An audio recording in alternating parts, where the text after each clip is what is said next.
Hello, hello, hello.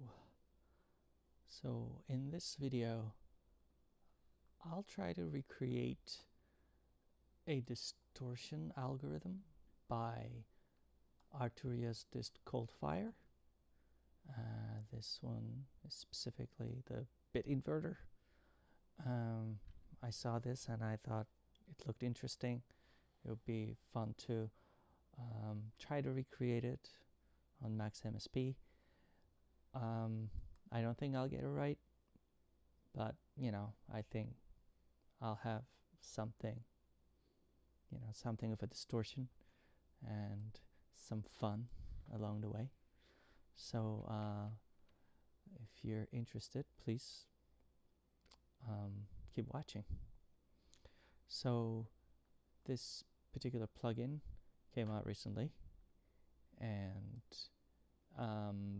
then I just looked at the manual and try to understand, what kind of algorithms exist here, and I thought the explanation in this manual was, good enough that it gave me some ideas about how I can implement it myself. Let's see how it works. So here it says that it quantizes the signal to 8 bits, and then each of the 8 buttons has 3 different states that change what happens with those bits. Gray, normal; purple, inverted; changes 1 to 0, 0 to 1, and black, muted. Okay, so what I gathered from this is that 8 bits, that means we will have like 256 discrete values. Probably we will need to do some sort of a quantization, because the signal is going to be 32-bit, I think, 32-bit float value. So we need to convert that to 8 bits, and then we need to have this like tri-state button, I would say. So the gray is normal, no changes to the signal. Purple, inverted, 1 to 0, 0 to 1.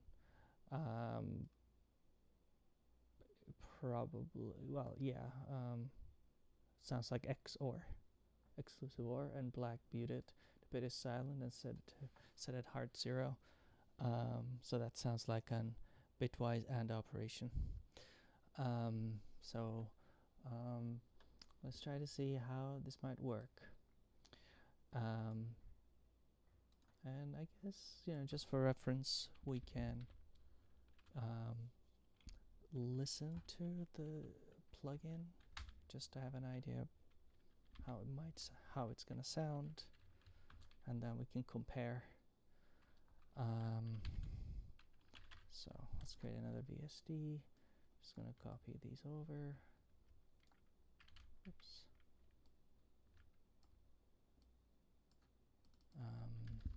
Let's see. DIST Coldfire.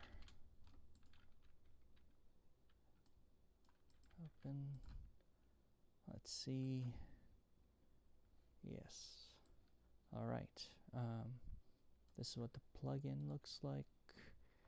I'm just gonna patch it to the main out quickly. All right. This one goes in, and then goes out like this. I'm guessing there's not gonna be any like stereo stuff here. Mono should be okay.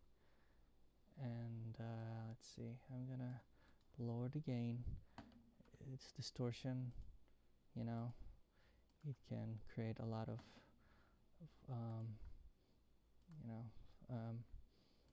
loud noise, and I'm gonna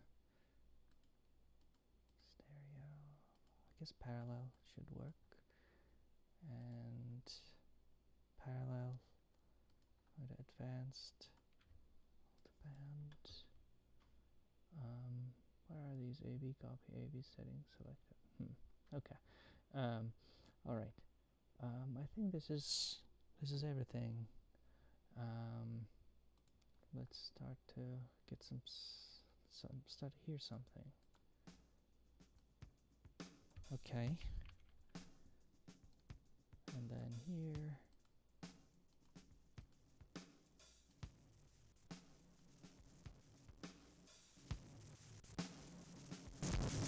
Alright. This is these higher values. 876. They must be, I don't know, I'm guessing that they are actually the significant bits, I guess. So it's sort of like the inverse, like the reverse order of what I would have thought about the bit order is. But maybe it makes sense. Maybe visually it's like a little bit inverted. Okay. Let me stop for a second. Let's see. A little bit organization here. Let's see. Let's send. I'm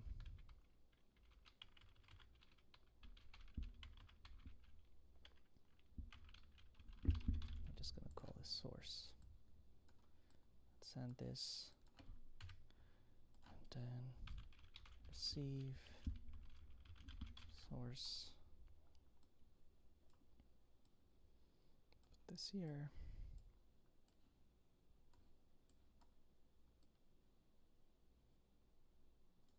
That's good. This should still work. Yeah. All right. So we can start with creating a bit mask. I guess, yeah. The overall approach should be something like, let me try to maybe summarize it. Quantize signal to 256 8 bits, and then, so let's say this is the first one, and then create bit mask for inversion XOR and muting, let's say, and then that will be the end.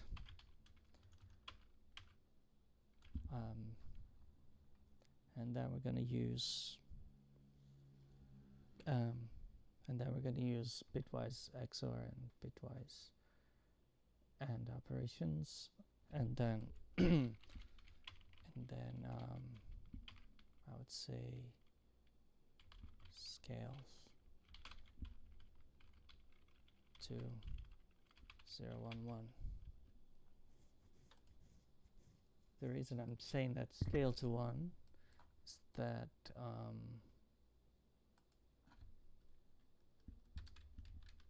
I think it would be easier if we take the quantization, if we can actually like scale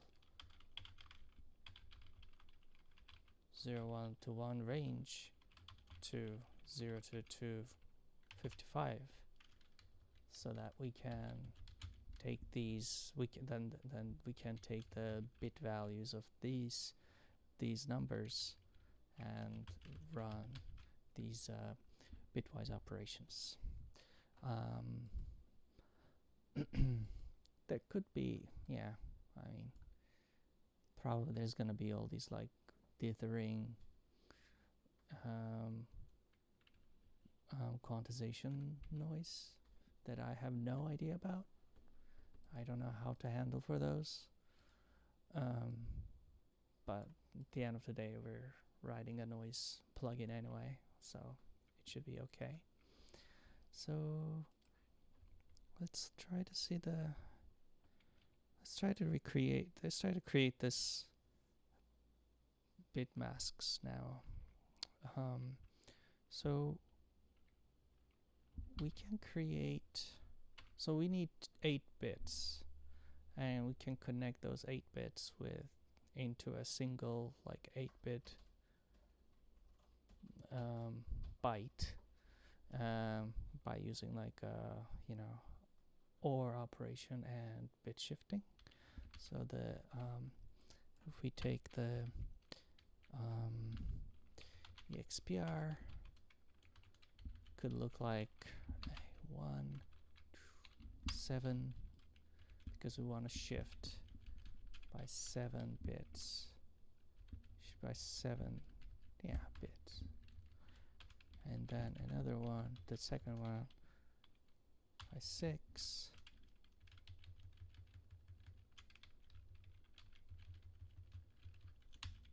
third one by 5, 4, 4. Oops, what happened there?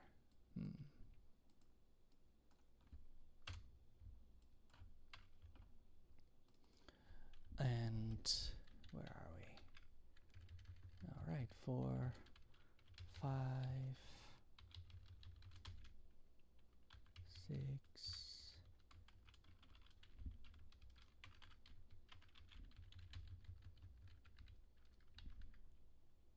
7, and 8.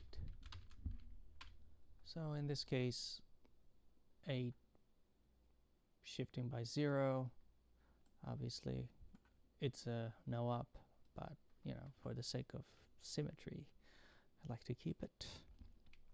And then we can just test it with these toggles.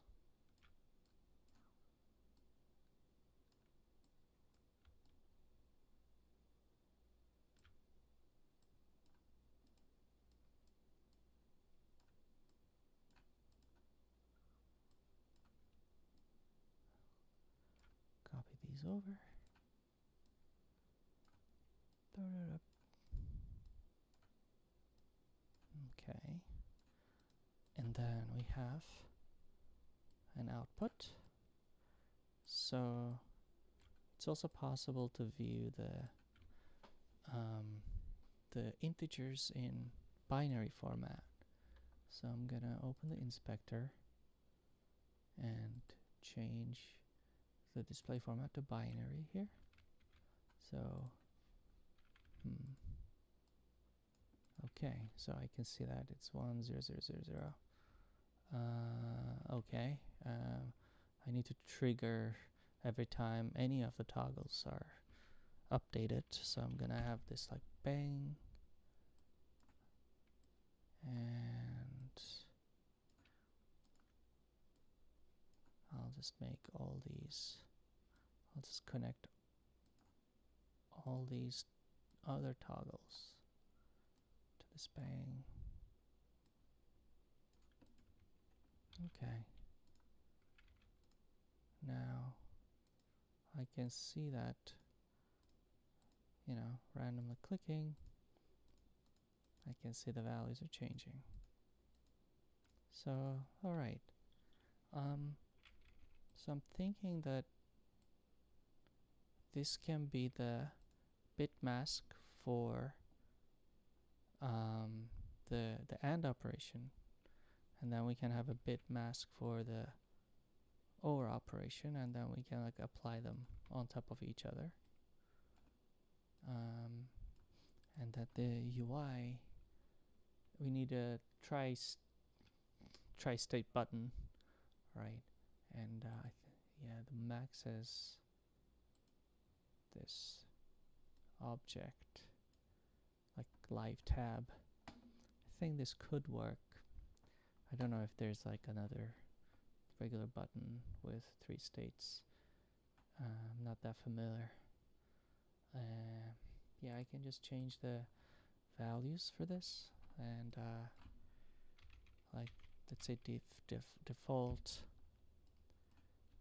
inverse, and 0. And so in this case every time the 0 is pressed, the corresponding toggle should be 0, otherwise it should be 1. So I can have something like an equality, no, inequality.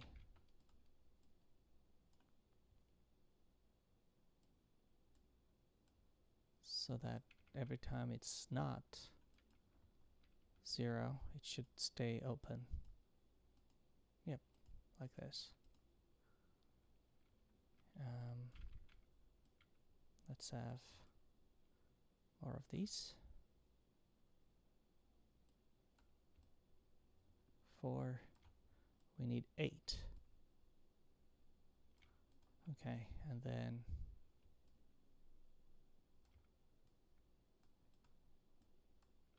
copy over the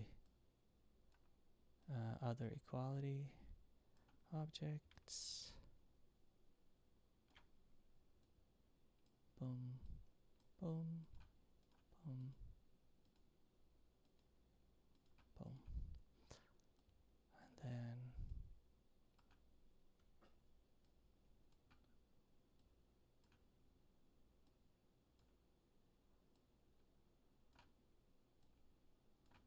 all right, so then we can try this pressing 0, closes, closes. Yeah.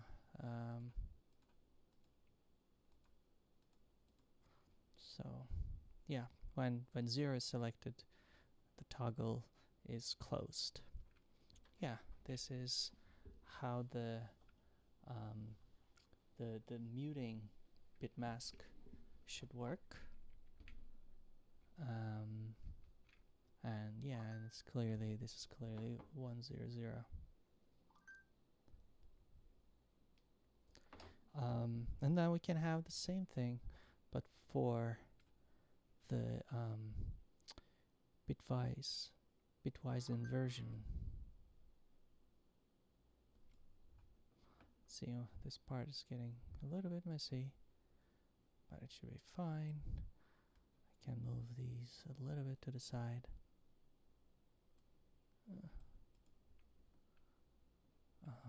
Yeah, okay, whatever.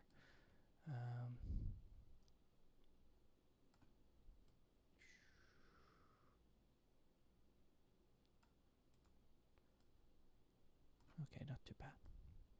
All right, and in this case, I want to do something similar, but the value is going to be different. So we want, for the inversion to work, we to invert a bit, we use 1, and 0 is the identity operation, right? When you XOR against 0, the value doesn't change, but when you XOR against 1, the value flips. So so that means this needs to be like 0 equals 1. So yeah, when inverse is selected, it's the toggle is on. 0 selected, toggle is off. And when the default option is selected, muting is set to 1 and inversion is set to 0. That's how it's supposed to behave, I believe.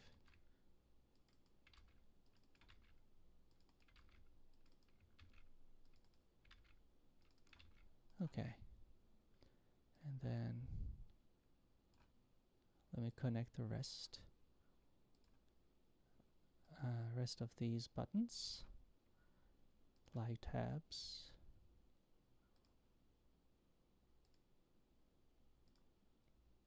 I should have some background music. It's a little bit quiet, but it's a quiet Saturday night for me. So let's try this. Def all are all values are to the default. Selecting inverse, this one is highlighted, selecting the 0, and this one is the second toggle is off. Okay, I think this looks good so far. So alright, so that what we need to do is we need to feed these values to the bitwise operators, and since this is gonna be like a signal thing, bit and bit and operation, I'm gonna open the reference here. Let's see.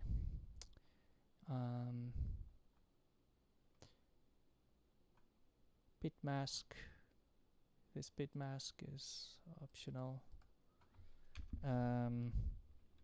If it's bit hand, and if I want to have some identity, it needs to be -1, because -1 is when all the bits are actually 1 when we talk about an integer. And then we need an operation, and then the operation part is for the operation one, I think we need to choose number 3. The reason the floating point signal in the left inlet needs to be an integer, so that, you know, we can have a value between 0 and 255, and instead of representing it as a float, which has this all this like a binary representation that I don't know how to derive, but it's like the first value is you have the sign, exponent, and mantissa, right? So there's like some calculation to represent floating point numbers with that, but I'm not super familiar with it. It's not as straightforward as like simple arithmetic, a simple integer arithmetic there. So we need to convert that to an integer so that we can like do these like straightforward bitwise operations. And then the right input is raw 32-bit value. I think that's okay, because like we are literally creating raw bit values here. It's not 32-bit, and but doesn't need to be. All the others can just be all the other bit values beyond the 8th bit can all be 0. That should be fine. So that's why the mode should be 3. And then we should have like a bit XOR, and the default value, I'm just gonna say 0 because it doesn't change anything. So we're gonna feed the output of bit and to bit XOR. We're gonna apply the we're gonna pass the bit value for AND here, and then the bit mask for XOR here, and then we should have some values here, right? So a good way to test this would be to use sig, and then we can have a snapshot, and then look at what the values look like once they go through this AND operation. And we can say this is F, F, and then let me copy this one so that we have a good idea of like what the binary looks like afterwards. So let's see, and then let's have a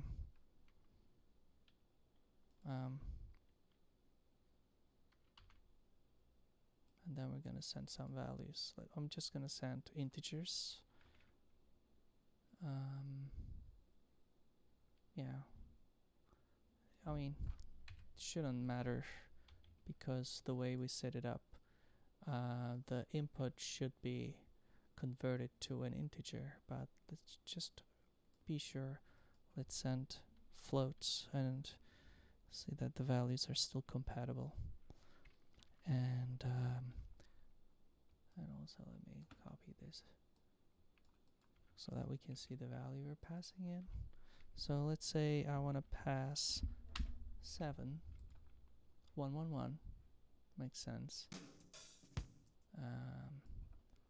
Let's see. So 7, passing 7 from bit end, we get 7 in return. Out of XOR, we get 1, 1, 1. Let's see. We have one inversion here. Why didn't it work? Oh, it didn't work.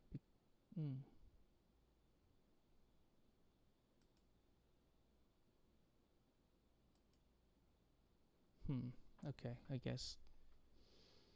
Yeah, I guess we didn't push any values yet. That's why, I'm guessing. Alright, so what's happening here? Let's start with inverse. Right, I want to zero out the first or last bit, right? Last bit. So because this is 1, 1, 1, this should turn into 6. Yes, 1, 1, 0. And then let's zero out the second bit. And then 1, 0, 1. Again, 1, 1. Because we zeroed out the third one, that's the top one. The you know, the first or the only the what do you call that? The most valuable bit that we got rid of. So that's why we cut, and then that's why we're seeing 2, 1, 1 here. 4 bits. So let's say we had something like 15, right? So 1, 1, 1. And because the third bit is 0, we see that it's 0. That looks good. And then let's say we inverse. Let's try the inversions. Yeah, the last one is inverted. The second bit is inverted. Third bit is inverted, etc. So I think this overall looks good. All right, and then now what we need to do is to, actually start working with, real signals. Oh yeah, while we're here, we can just try the floating point numbers. 23.8. Yeah, it just looks normal to me. It's just the value is truncated to an integer. All right, so we're gonna receive some signal from our source. So like receive source, and then we're gonna scale it from 0, 1 to 1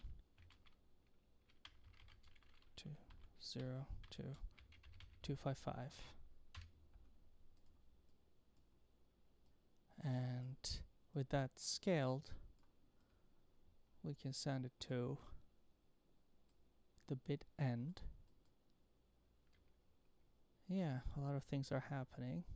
And then the bit XOR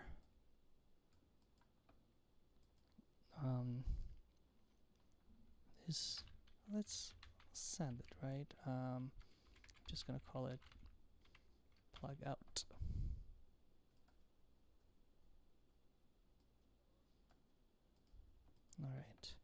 All right, then I can use this and send it to our output. Let's do a little bit clean up here. Maybe some, like I think it's selector,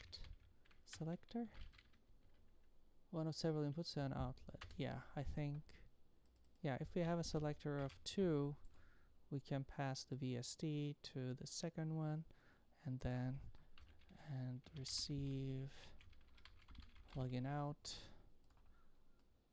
to the 1, and then we can have a radio group. The first one, plugin, not plugin, let's say patch. And then the second one, I can call it the VST. And yeah, we need to add 1 because the indexes are 0 and 1. We need to add 1 so that 1 and 2 are open. Input 1, yeah, and then the output goes here. Okay. So let's see. Oops. Let's see the patch. Everything is quiet. Ugh. I'm not hearing anything. Bit XOR, send plug out, receive plug out.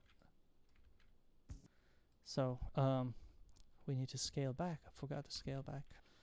Scale 0, 255, 2, -1 to 1.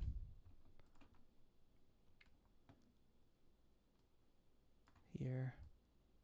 And then this one's here.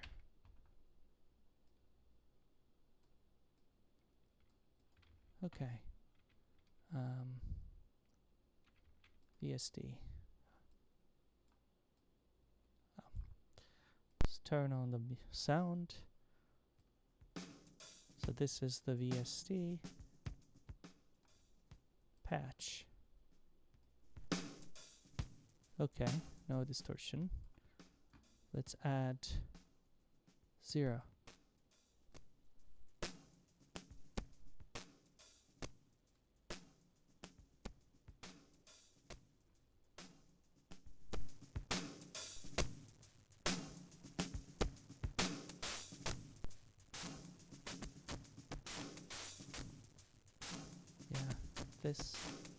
This sounds good. And let's try the inverse.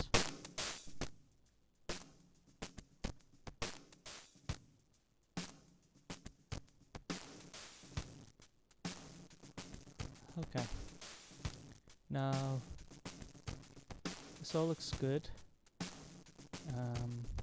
Let's compare this to what the distortion sounds like, the plugin Coldfire sounds like. Alright, so what do we have here? Inverse, 0, and the default, 5th one inverse, default. So let's see. Switch. Whoa.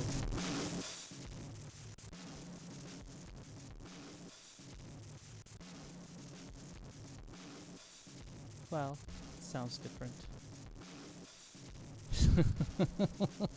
Well, more rumbly. Whoa, whoa, whoa, whoa, whoa, whoa, whoa, whoa, whoa, whoa.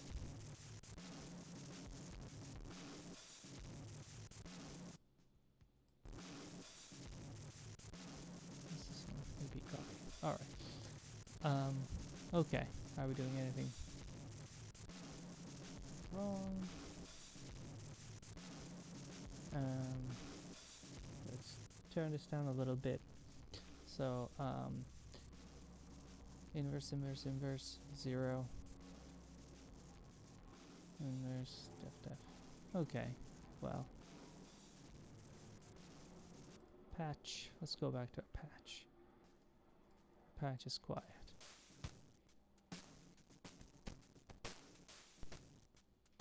So if you move everything to 0, yeah, I mean, it should 0 out. And let's try the this plugin. Let's see what happens.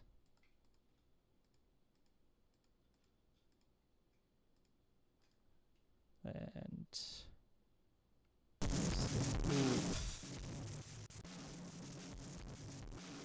yeah, I mean, zeroing the input, but we still get results. Interesting. Well, probably they have some sort of like a different algorithm that I have no idea about. In case it's not clear, I'm not an expert at all. Alright, let's close this one. Let's just listen to the patch a little bit more.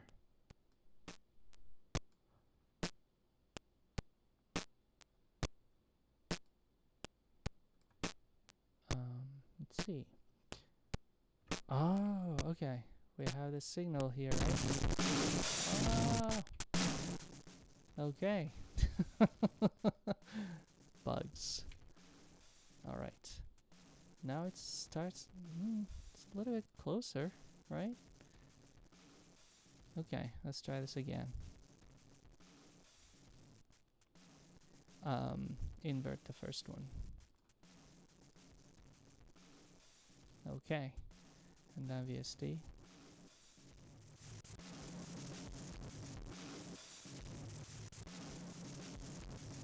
Rumble.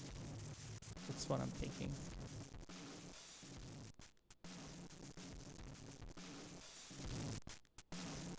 So this one,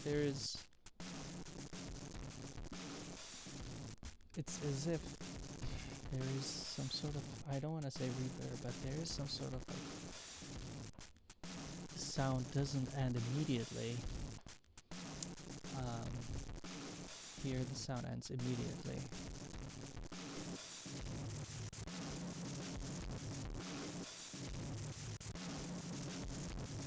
I wonder if I should add a little bit of a delay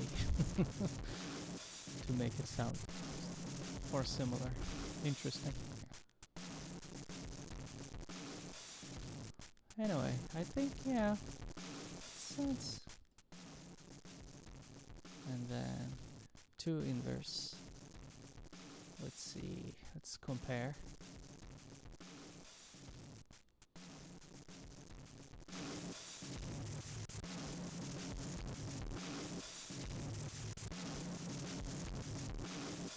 Oh, forgetting that these are all zeros.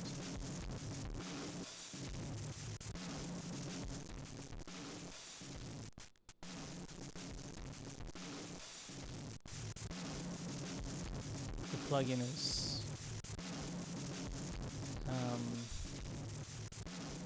louder. Let me turn it down a little bit. Oh, these are all zeroed anyway. Yeah. Okay, now they're equal.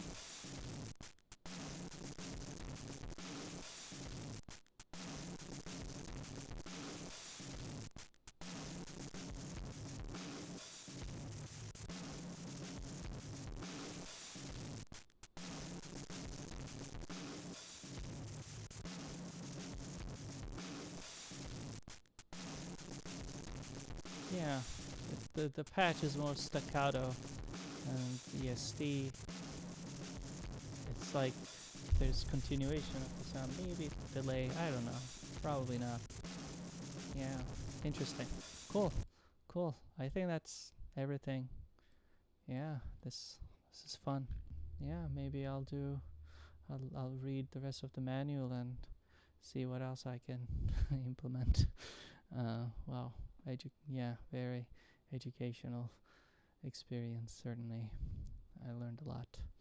All right, thanks for watching, and hopefully there's gonna be more. Take care, bye.